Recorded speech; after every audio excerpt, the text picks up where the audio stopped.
Hello, Shekhar speaking. ഓഫീസിലെ സൈറ്റിൽ ഞാൻ പല പ്രാവശ്യം വിളിച്ചു ശേഖർ. ഇനി ഒഴിഞ്ഞു മാറാൻ ശ്രമിക്കരുത്. ഞാൻ പറയുന്നൊന്ന് കേൾക്കൂ പ്ലീസ്. ഇനിയും താമസിച്ച ആകെ കുഴപ്പമാകും. അതിനിപ്പോ ഞാൻ എന്ത് ചെയ്യാനാ? നീ പോയി വല്ല ഡോക്ടറെയും കാണ. നീ എന്നെ ത്രട്ടൻ ചെയ്യാണോ? നോ, മേലിൽ നീ ഇവിടെ വിളിക്കരുത്. കോനെ? ശേഖർ, പ്ലീസ് ശേഖർ. നാട്ടിൽ നിന്ന് കുറെ എണ്ണം ഇറങ്ങിയിട്ടുണ്ട് ശല്യം ചെയ്യാൻ. क्या? बहुत लोग निकले हैं गांव से तकलीफ देने के लिए.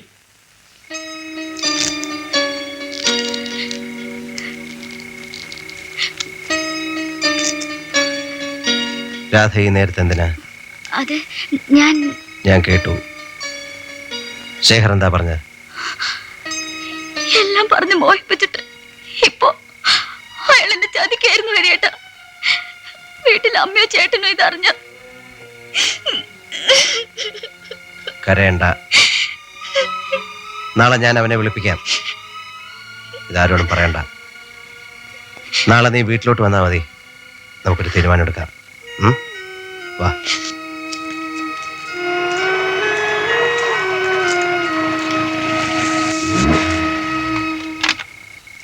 നീ എവിടെ പോയിരുന്നു? ചേട്ടാ, അത് ഞാൻ ജയന്തിയുടെ വീട്ടിലൊരു ടിവിയില് ക്വിസ് പ്രോഗ്രാം കാണാൻ.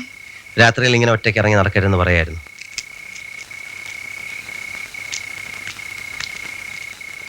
പാതിരാക്കാനോട് നിന്റെ ഒരു ക്യൂസ്. നീ ചുമ്മാരിക്ക. മേലാൽ സന്ധ്യ കഴിഞ്ഞ് വീട്ടിൽ നിന്ന് പുറത്തിറങ്ങരുത്. ഇതൊരു വേശ്യാ തെരുവാണ്. വെറുതെ ആൾക്കാരെ കൊണ്ട് അതൊന്നും പറയിക്കരുത്.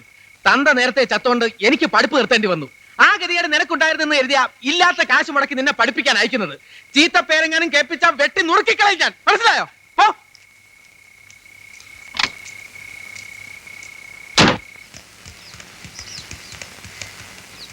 അറിയണ, ശേഖർ വരില്ല. നമ്മുടെ കൂടെ താമസിക്കുമ്പോഴേ എനിക്കറിയാം അവന്റെ സ്വഭാവം. നന്ദി കേട്ട തനി തറയാവൻ. നിങ്ങൾ അവനെ കണ്ടോ? ഇല്ല. ആ സേട്ടൂത്തി പറഞ്ഞു ആള് സ്ഥലത്തില്ലെന്ന്.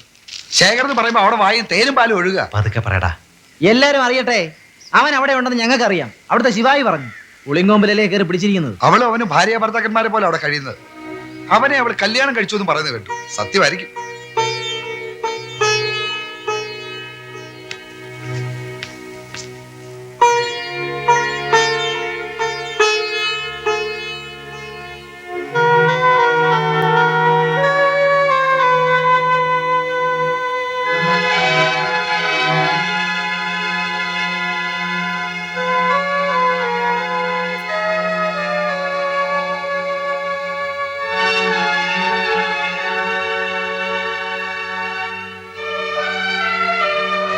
टैक्सी।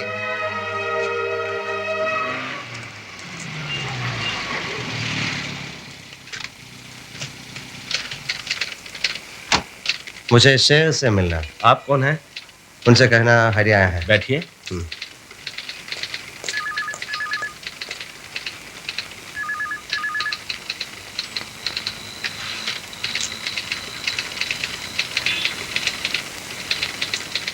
साहब मीटिंग में है, आप नहीं मिल सकते। हट चले।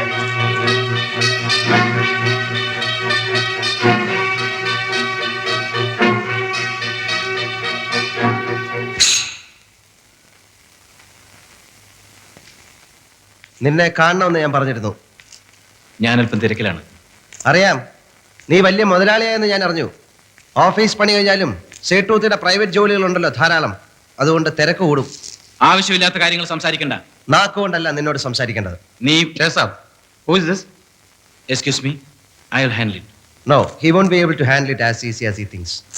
AC കാറും വീടും സൂട്ടും കോട്ടും ആ സേട്ടൂത്തിയുടെ മേത്തെ ചൂടൊക്കെ ആയപ്പോ വന്ന വഴിയെക്കുറിച്ച് നിനക്ക് പുച്ഛമാണെന്ന് എനിക്കറിയാം. ഞങ്ങൾക്ക് ആർക്കും നിന്റെ ഒരു പുല്ലും വേണ്ട. പക്ഷെ പാവപ്പെട്ട ഒരു പെണ്ണിനെ ചതിക്കാൻ നോക്കിയാ. നീ എന്നെ അപമാനിക്കരുത്. ഇല്ല, ഇത്രയും ചെയ്യേണ്ടി വന്നത് നീ കാരണം തന്നെയാണ്.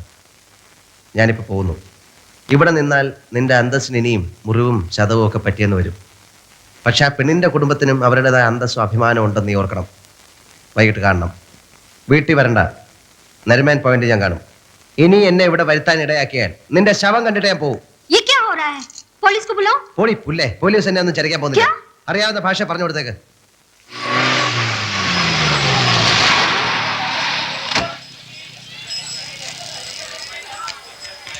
അഖില, രാധ, രാധയ്ക്ക് എന്ത് പറ്റി? അവള് എന്ത് പറ്റിയെന്ന് പറയടാ. അവൾ ആത്മഹത്യ ചെയ്തു നമ്മുടെ വീട്ടില്.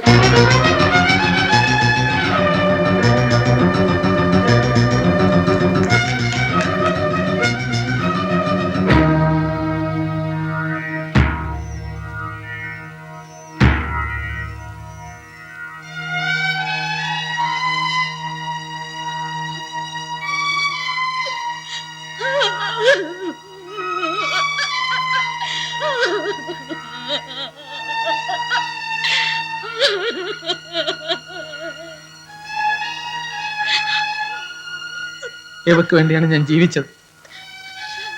എന്തിനാണ് ഇവളിത് ചെയ്തത്? ഇവളോട് ഞങ്ങൾ എന്ത് തെറ്റ് ചെയ്തു? എനിക്കൊന്നും മനസ്സിലാകുന്നില്ല. നിനക്കെങ്കിലും എന്തെങ്കിലും അറിയോ? ആരോ ഇവളെ ചതിച്ചാണെന്ന് എനിക്കറിയാം. അതാരാണെന്ന് നീ കണ്ടുപിടിക്കണം. ആരായാലും വെറുതെ വിടരുത്. എന്റെ രാധമുളക്കൊന്നവനെ നീ വെറുതെ വിടരുത്.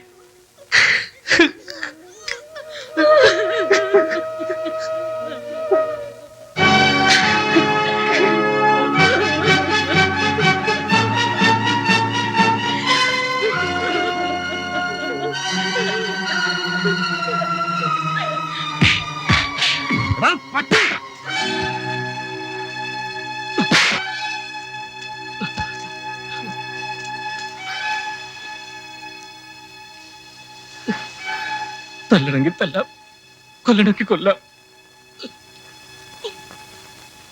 അതാണ് ചെയ്യേണ്ടിയിരുന്നത്. ഇപ്പോഴല്ല, വിഷം കഴിച്ച് നീ ആത്മഹത്യക്ക് ശ്രമിച്ചില്ലേ? അന്നേ നീ ചാവേണ്ടതായിരുന്നു. അവൾ ഒരിക്കലും ഇങ്ങനെ ഒരു കടുങ്കൈ ചെയ്യുമെന്ന് ഞാൻ കരുതിയില്ല. പിന്നെ എന്ത് ചെയ്യണമായിരുന്നടാ? തന്തയില്ലാത്തൊരു കൊച്ചിനെ പ്രസവിക്കണമായിരുന്നോ? അത് കുത്തി ആ തെരുവിൽ ആയിരക്കണക്കിന് വേശികൾ ഒഴിച്ചാവണമായിരുന്നോ? സുഖങ്ങളെല്ലാം പ്രതീക്ഷിക്കാതെ മുന്നിൽ വന്ന് വീണപ്പോൾ ഞാൻ പലതും മറന്നു എന്നുള്ളത് സത്യമാണ്. പക്ഷേ ചതിക്കണമെന്ന് ഞാൻ എന്നെ വിശ്വസിപ്പിക്കാനാണെങ്കിൽ അത് ശ്രമിക്കണ്ട. എന്ത് ശിക്ഷ വേണേ തന്നോളൂ. ആരെ ശിക്ഷിക്കാൻ ഞാൻ ദൈവമൊന്നുമല്ല. നീ പറഞ്ഞത് എനിക്ക് ഓർമ്മയുണ്ട്. ആത്മാർത്ഥമായി നിന്നെ സ്നേഹിക്കാൻ ആരുമില്ലെന്ന്. ആത്മാർത്ഥമായി നിന്നെ ഒരു പെണ്ണ് സ്നേഹിച്ചു, നീ അവളെ കൊന്നു. അനുഭവിക്കാതെ രക്ഷപ്പെടാമെന്ന് നീ വിചാരിക്കണ്ട. ആ സേട്ടൂത്തി നിന്നെ ചവച്ച് തുപ്പുന്ന ഒരു ദിവസം ഉണ്ടാവും. ഈ നഗരത്തിൽ പട്ടിയെ പോലെ നീ കിടന്ന് തെണ്ടും, പുഴുത്ത് ചാവും. ഇതെന്റെ ശാപമല്ല, നീ കൊന്ന ആ പെണ്ണിന്റെ നൊന്ത മനസ്സിന്റെ ശാപ.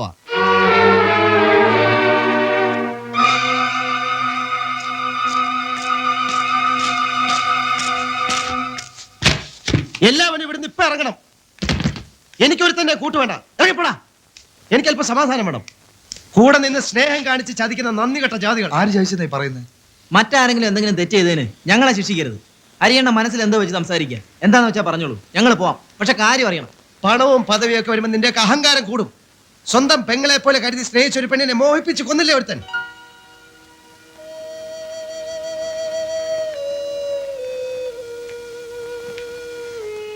ശേഖറാണോ രാധയുടെ മരണത്തിന് കാരണക്കാരൻ? എങ്കിലും അവനെ വെറുതെ വിടരുത്. വേണ്ട, അറിയാതെ പറഞ്ഞു പോയതാണ് ഞാൻ. സ്വന്തം പല്ലിട കുത്തി നാറ്റിച്ചിട്ട് കാര്യമില്ല. ഇതാരും അറിയരുത്, പ്രത്യേകിച്ച് മണി.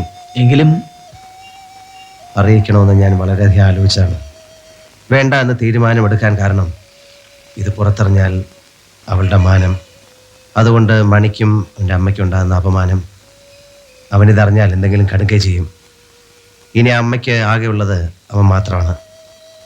നമ്മളായിട്ട് അതുകൂടെ നഷ്ടപ്പെടുത്തണ്ട. നമുക്ക് 3 പേർക്ക് മാത്രമേ ഈ കാര്യം അറിയൂ. മറ്റൊരാൾ ഇതറിയാൻ പാടില്ല. നിങ്ങൾ എന്നോട് സത്യം ചെയ്യണം.